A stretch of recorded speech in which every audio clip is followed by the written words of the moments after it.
Aslah, air minumnya umat Indonesia.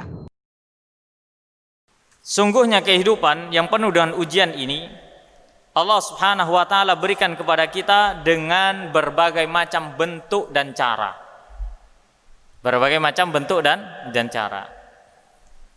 Di antaranya adalah al-ibtila'u bit taklif, yaitu bala ujian dalam bentuk syariat. Sekarang pertanyaannya gini. Ketika Allah Subhanahu wa taala wajibkan sholat bagi kita, berat enggak? Berat enggak mendirikan sholat? Berat enggak? Enggak usah deh, ngaku enggak sah. Anak ini kuat iman, jadi enggak berat mendirikan sholat. Masya Allah, enggak ada orang yang ngaku begitu, Pak. Kata Allah apa? Wa innaha lakabiratun illa 'alal khashi'in. Sabar dan sholat itu, ya, itu perkara yang besar yang tidak bisa dilakukan kecuali oleh orang-orang yang khusyuk. Berat, sholat itu berat, dan itulah ujian. Taklif, pensyariatan kepada manusia untuk beribadah kepada Allah Subhanahu wa taala, maka itu merupakan bentuk musibah yang pertama. Bentuk ujian Allah kepada hamba adalah pensyariatan berupa amalan-amalan ibadah dan ketaatan kepada Allah Subhanahu wa taala. Jadi kita harus ngaji. Anda diwajibkan hadir di majelis ilmu sekarang, atau ada jadwal kajian sampean hadir, atau ada waktu sholat sampean harus dirikan. Ketika masuk bulan Ramadan Anda harus puasa, dengan berbagai macam ibadah yang lainnya, maka hakikatnya Anda sedang diuji oleh Allah Subhanahu wa taala. Kembali lagi kepada ayat yang telah kita bacakan. Ayyukum ahsanu amala.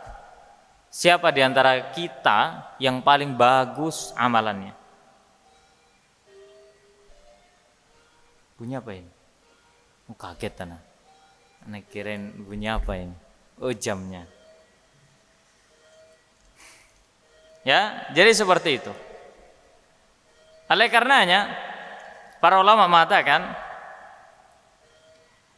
khitabu syar'i lil mukallafin bi amrin aw nahyin.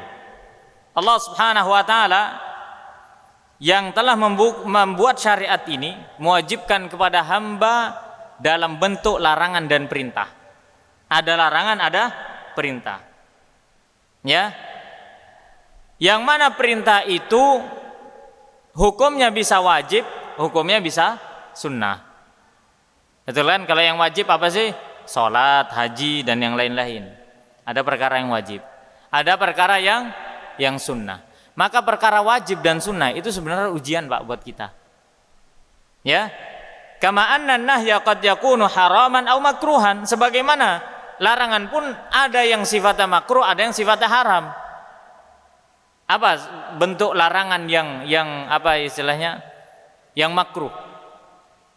Yang pernah sampean temui. Oh, ini hukumnya makruh, apa coba? Apa coba?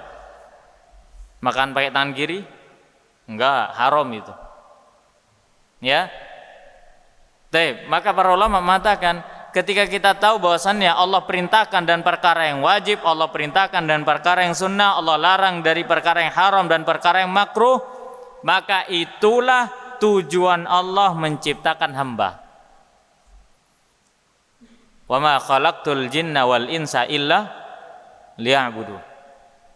Tidaklah aku ciptakan jin dan manusia kecuali agar supaya mereka beribadah kepadaku.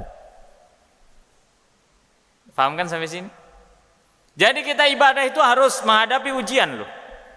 Penuh dengan rasa berat, harus menghilangkan hawa nafsu, harus mengesampingkan ego kita ketika kita akan beribadah kepada Allah Subhanahu wa taala. Gak bisa kita itu ibadah asal-asalan. Betul kan? Allah sudah wajibkan ibadah, sudah wajibkan sholat 5 waktu, sudah. Contoh sholat aja. Kemudian apakah kita sekedar melaksanakan sholat kemudian gugur kewajiban kita, lolos dari ujian? Tidak. Allah tetapkan poin-poin yang lain yang berkaitan dengan sholat. Pertama harus ikhlas, betul nggak? Yang kedua harus memperhatikan sunnahnya, mengikuti Nabi SAW dalam sholat. Itu ujian buat kita. Sabar nggak kita dalam menghadapi ibadah tersebut?